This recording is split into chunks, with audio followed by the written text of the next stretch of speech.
ঈদুল আজহায় দেশের সবচেয়ে বড় জামাত হয়েছে দিনাজপুরের গোরে শহীদ ময়দানে। ঈদের জামাতে এক কাতারে অংশ নেন বিভিন্ন শ্রেণী পেশার মানুষ। মুসল্লিদের নিরাপত্তায় কঠোর অবস্থানে ছিল আইনশৃঙ্খলা বাহিনীও। এছাড়া কিশোরগঞ্জের ঐতিহাসিক শোলাকিয়া ঈদগাহ মাঠেও জামাত অনুষ্ঠিত হয়। বিস্তারিত থাকছে ডেস্ক রিপোর্টে। দক্ষিণ এশিয়ার সর্ববৃহৎ দিনাজপুরের ঐতিহাসিক গোরে শহীদ ময়দানে ঈদের জামাত সম্পন্ন হয়েছে।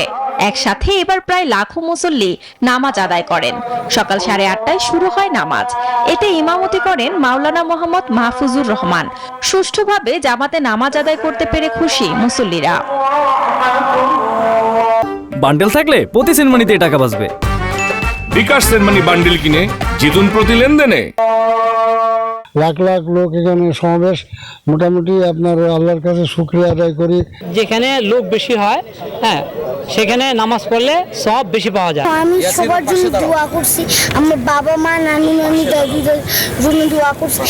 নামাজ শেষে দেশ, জাতি ও মুসলিম উম্মাহ শান্তি কামনা করে মোনাজাত করা হয়।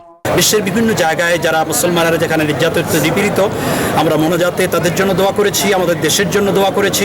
দিনাজপুর জেলার ঐতিহ্যবাহী গোরে শহীদ বড় ময়দানে আমরা আল্লাহর অশেষ রহমতে ঈদুল আজহার নামাজ আমরা সম্পন্ন করেছি। এদিকে কিশোরগঞ্জের ঐতিহ্যবাহী শোলাকিয়া ঈদগাহ ময়দানে ঈদুল আজহার 198তম জামাত অনুষ্ঠিত হয়েছে। সকাল 9টায় ঈদ জামাত শুরু হয়।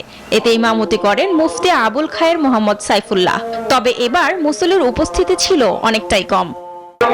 সবসময় নামাজ পড়তে আমাদের ভালো লাগে। আমি আমার বাচ্চাকে নিয়ে এই প্রথম ঈদুল আজহার জামাত আদায়ের জন্য ঐতিহাসিক শোলাকিয়া মাঠে আসছি।